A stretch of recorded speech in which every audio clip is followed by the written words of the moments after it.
السلام عليكم ورحمة الله تعالى وصلى الله على المصطفى الأمين. هنا أخبار وطنية. من بعد مرور سنة على إجراء الانتخابات الجماعية وتشكيل مجالس الجماعات الترابية،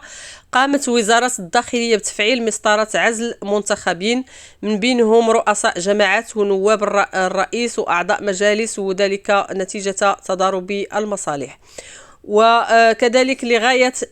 نهاية شهر شتنبر الماضي تمت متابعة 39 منتخبا أمام القضاء، وكيتعلق الأمر ب 17 رئيس و6 نواب للرئيس و7 الأعضاء و9 رؤساء سابقين، وذلك حسب تقرير حول مجازات وزارة الداخلية.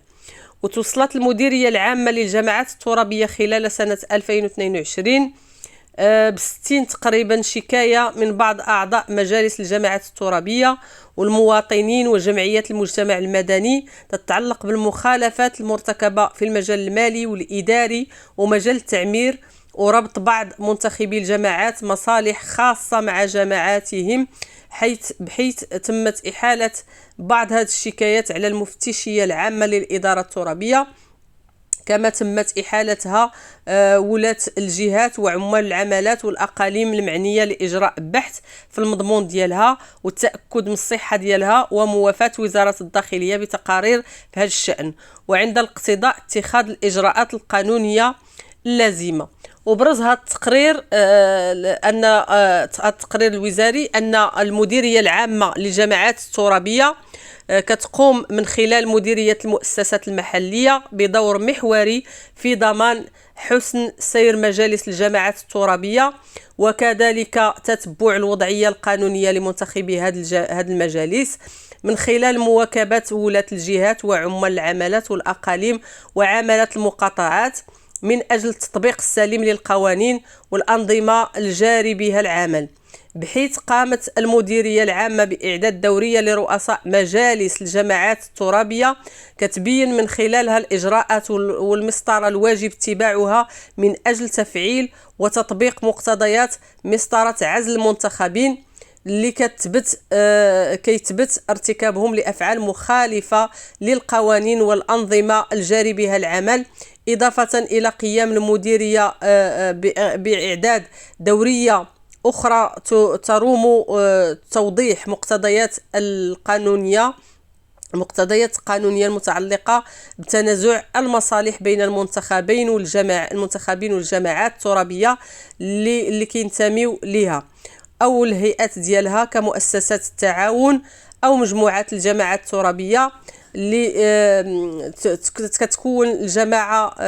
الجماعة الترابية عضوا فيها أو شركات التنمية التابعة لها أو غيرها، وكذلك الإجراءات الواجب اتخاذها في هذا الصدد. وتوصلت المديرية العامة خلال السنة الجارية بتقارير من ولاة الجهات وعمال العمالات والأقاليم حول وجود حالات تنافي لبعض أعضاء مجالس الجماعات الترابية، وبعد بدراسة هذه التقارير تم إعداد مشاريع قرارات لوزير الداخلية تقضي بمعاينة إقالة المنتخبين الموجودين في حالة التنافي من أول إنابة أو رئاسة انتخبوا لها، مما نتج عنه إقالة 55 عضوا من مهامهم الانتدابية، من بينهم 18 رئيس مجلس جماعة ترابية و30 نائبا للرئيس و7 أعضاء الغرف المهنية. وفي إطار مواكبة الولاة وعمال العمالات والأقاليم في تفعيل المساطر القضائية المتعلقة بعزل أعضاء مجالس الجماعات طبقا للمادة 64 من القانون التنظيمي رقم 1413 اللي كيتعلق بالجماعات بسبب ارتكابهم أفعالا مخالفة للقوانين والأنظمة الجاري بها العمل، وبتنسيق مع الوكالة القضائية للمملكة، فقد أصدرت المحاكم الإدارية المختصة إلى غاية شهر شتنبر 2022 أحكاما تقضي بعزل عضوين من انتدابهما بمجلس جماعتين ترابيتين، في حين ما زالت 30 قضية رائجة أمام المحاكم الإدارية المختصة بحيث أفاد التقرير بأنه تطبيقا لقواعد الحكامة وتكريسا لمبادئ وقيم الديمقراطية والشفافية وربط المسؤولية بالمحاسبة، وعلى إثر صدور الدورية عدد 21854 بتاريخ 17 مارس 2022 حول تنازع المصالح بين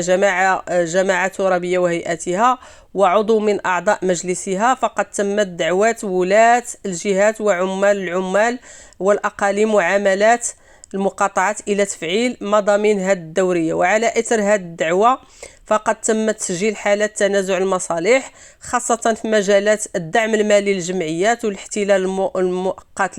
للملك الجماعي واستغلال محلات تجارية تابعة للجماعة الترابية والعمل لدى شركات تربطها علاقة تعاقدية بجماعة ترابية، حيث تم خلال هذه السنة استصدار قرارين لوزير الداخلية يقضيان بالإعلان على استقالة عضوين من انتدابهما بالمجلسين الإقليميين اللذين ينتميان إليهما، وذلك لفقدانهما للعضوية بسبب الاستقالة الاختيارية والوفاة، وطبقا للمادة 124 من القانون التنظيمي رقم 1159 اللي كيتعلق بانتخاب أعضاء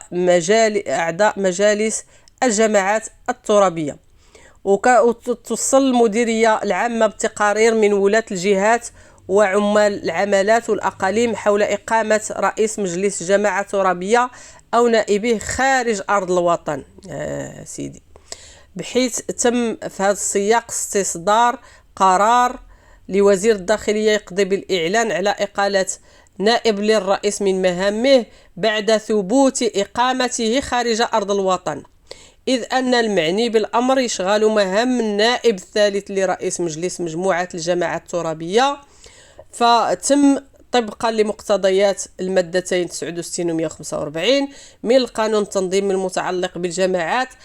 استصدار قرار لوزير الداخلية يقضي بالإعلان عن إقالته من مهامه بمكتب مجموعة الجماعات الترابية. كنتمناو من العلي القدير أنه تستمر هذا الشيء، لأن بزاف غير اللي جا هذا كيفتح فمو كرشو وما كيشبعوش من السريط ومن الشفارة. ايوا جا الوقت باش يتحاسب كل واحد على اي حاجه كيديرها، والله يحمي الوطن ديالنا من الاعداء والخونه يعني اي واحد بغى السوء الوطن ديالنا الحبيب. تحياتي والى فيديو قادم ان شاء الله.